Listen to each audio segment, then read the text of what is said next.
Mais tout de suite, c'est l'heure des 4 vérités avec Caroline Roux. Bonjour. Bonjour, et je reçois ce matin Jacques Cheminade. Alors il est hors cadre, gaulliste, anticapitaliste, en colère contre la finance. Il fait campagne avec 400 000 € et à 4 jours du vote, il est persuadé qu'on connaît son visage, mais toujours pas ses idées.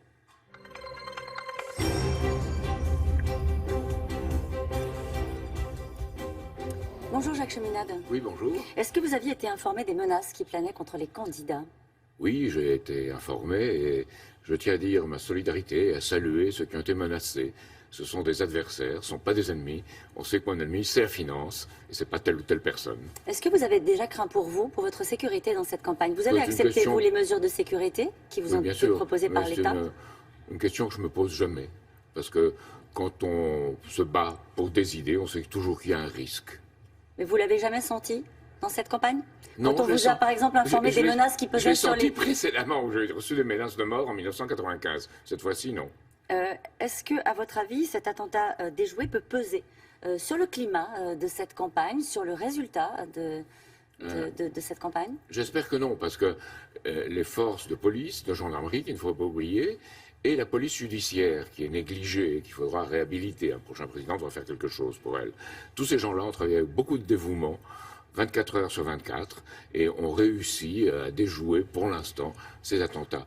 Donc je crois qu'il faut les saluer aussi.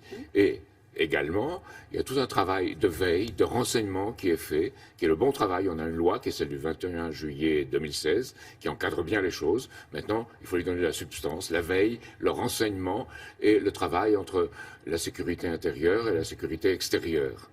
Est-ce que vous comprenez certains petits candidats, le prenez pas mal, qui refusent d'être protégés ? Qui refusent les officiers de sécurité qui sont auprès d'eux ? Ils ne devraient pas le refuser parce qu'on est dans un état de droit. Et je crois que par idéologie, on ne doit pas refuser des choses qu'un état de droit propose parce que c'est leur responsabilité personnelle. Mais ils prennent aussi une responsabilité pour autrui, pour les autres. Pourquoi pour autrui ? Tout simplement parce que s'il leur arrivait quelque chose, la campagne serait arrêtée. Serait interrompue. Est-ce que vous l'avait comprenez... vu pour Eva Joly dans la campagne précédente, qui était tombée dans un escalier et on se demandait s'il n'avait pas arrêté la campagne. Alors depuis hier, on entend tous les candidats dire qu'il faut continuer à faire campagne normalement. En gros, comme si de rien n'était, comme si la menace n'était pas aussi forte qu'elle l'est aujourd'hui, depuis l'interpellation de ces deux hommes à Marseille. On peut continuer à faire des meetings en plein air, comme ça, en réunissant plusieurs dizaines de milliers de personnes ? Je crois qu'en faisant un faux vrai état d'urgence, on a créé cette ambiguïté. Si on avait vraiment un état d'urgence, il n'aurait pas fallu faire l'euro comme on l'a fait, il n'aurait pas fallu fêter le 14 juillet comme on l'a fait, y compris à Nice. Il aurait fallu prendre des précautions. Alors là, on est dans le faux vrai, et il faut savoir ce qu'il en est. Et chacun doit prendre ses responsabilités par rapport à ça. Ça veut dire quoi, pour répondre à cette question précisément ? On peut continuer à réunir plusieurs dizaines de milliers de personnes ? Je ne ferai pas des réunions en plein air, et moi-même, je reste chez moi. Je ne sors pas dans la rue, comme j'aime à le faire, pour flâner, pour discuter, pour voir des gens. Je me restreins, parce que je considère que c'est une responsabilité pour autrui. Moi-même, prendre le risque... pourquoi pas, mais pour les autres, non. Donc ça veut dire réunir des militants, place de la Bastille, pour ne pas la nommer, puisqu'on sait que ce soir il y a un meeting. Non, ça c'est à lui de décider, hein. Je ne veux pas décider à sa place. Non, j'entends bien, mais est-ce que vous considérez que c'est prendre un risque ? Moi, je ne le fais pas. D'accord. Je n'avais pas les moyens de toute façon financièrement, donc c'est aisé de répondre. Naturellement, le thème du terrorisme a été remis au cœur de la campagne. Je vais aller regarder certaines de vos propositions. Alors vous êtes assez sévère sur l'état d'urgence. Vous considérez qu'il faut sortir de l'état d'urgence ? Oui, aujourd'hui oui, parce que on a la loi du 21 juillet 2016, elle est une très bonne loi et il faut l'appliquer.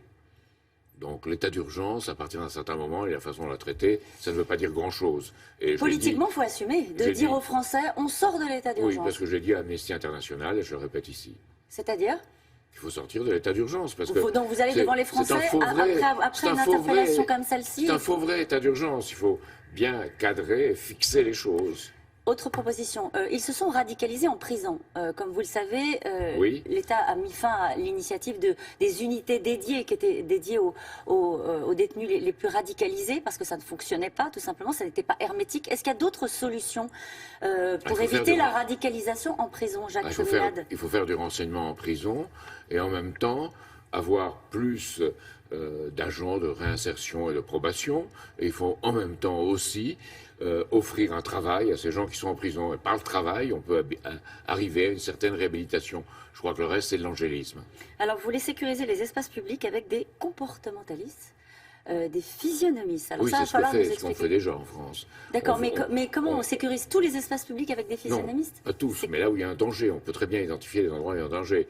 Et il ne faut pas en venir à Minority Report, mais il faut essayer de voir là où il y a un danger, un risque, et les Américains le font. Ils le font parfois avec excès. Mais on peut le mesurer aujourd'hui, c'est possible. C'est quoi le travail d'un comportementaliste? C'est de voir les attitudes des uns et des autres qui dénotent une intention qui peut être criminelle. Mais il ne faut pas exagérer sur l'autre chose, il faut bien le contrôler. Hein. Que faut-il faire des djihadistes qui rentrent de Syrie vers la France? Je pense qu'il faut les voir longuement avec l'association d'éducateurs, de psychiatres et de policiers. Donc il faut les laisser rentrer et tenter de les réintégrer. Oui, c'est pas facile, ça ne sera pas facile. De les reformater, de les reprogrammer. Une fois, il fallait agir en amont. C'est-à-dire qu'il y a ceux qui reviennent de Syrie et les frères Kouachi qui ont fait, sur les bancs des écoles, ils ont passé toute leur vie dans nos écoles. Donc pour cela, il faut penser à quel type d'enseignement intégrera et créera les conditions où il n'y aura pas ces dérives. Or, on a laissé faire des choses, et en particulier certains maires de droite et de gauche ont été complices avec certaines choses dans les banlieues en essayant de s'associer à des milieux salafistes où le dérapage commençait. Il faut arrêter tout ça.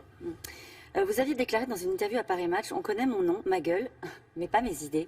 Est-ce qu'à votre avis, on les connaît mieux après cette nouvelle campagne présidentielle? J'espère que oui, mais vous savez, c'est une campagne où on a inondé partout dans les médias les commentaires, toutes les explications sur la bande des 5. Donc les gens connaissent très bien la bande des 5. Vous avez été représenté, vous êtes venu à plusieurs reprises, on vous a posé des questions. Oui, bien sûr, mais c'est pas assez, parce que dans une campagne présidentielle, il faut répéter, répéter, répéter. Et on sait maintenant que je suis l'ennemi de la finance, mais on ne sait pas les mesures que je propose. On ne sait pas qu'une séparation bancaire est essentielle, celle que Hollande n'a pas fait, il a prétendu en faire une, il ne l'a pas fait. On sait qu'il faut une politique de crédit public. Alors le crédit public, les gens ne savent pas ce que c'est. Alors c'est très intéressant, j'ai retrouvé un texte de Jaurès, 1892, où il dit « C'est dans le crédit national et démocratique qu'est la solution tranquille du problème social ». Jamais entendu Jean-Luc Mélenchon ou Benoît Hamon en parler. Est-ce que vous pensez que vous avez été meilleur cette fois-ci, Jacques Cheminade, que lors de vos précédentes campagnes? C'est pas à moi d'en juger, c'est aux autres. Si vous considérez que vos idées ne sont pas encore passées, c'est que faut peut-être changer de méthode. Elle commence à passer. Ah bon? Et elle commence à passer grâce à des journalistes qui sont devenus plus curieux. Ils étaient beaucoup moins curieux en 2012. Donc un candidat à la présidentielle qui dit du bien des journalistes. C'est assez rare. Alors, est-ce que... Je dis que les journalistes ont évolué. Est-ce qu'il y a un candidat... Vous savez, les journalistes, on les accuse de tous les maux. Ce n'est pas eux. C'est une société qui est dans l'instant, dans le choc, dans l'image, dans la société des écrans. Et c'est ça le vrai problème. Est-ce qu'il y a un candidat de ce deuxième tour qui vous fait, en situation de se qualifier, qui vous fait le plus peur? Non, aucun ne fait vraiment peur. Ils ont tous accepté le jeu démocratique et être dans cette élection. Je ne voterai certainement pas pour Marine Le Pen.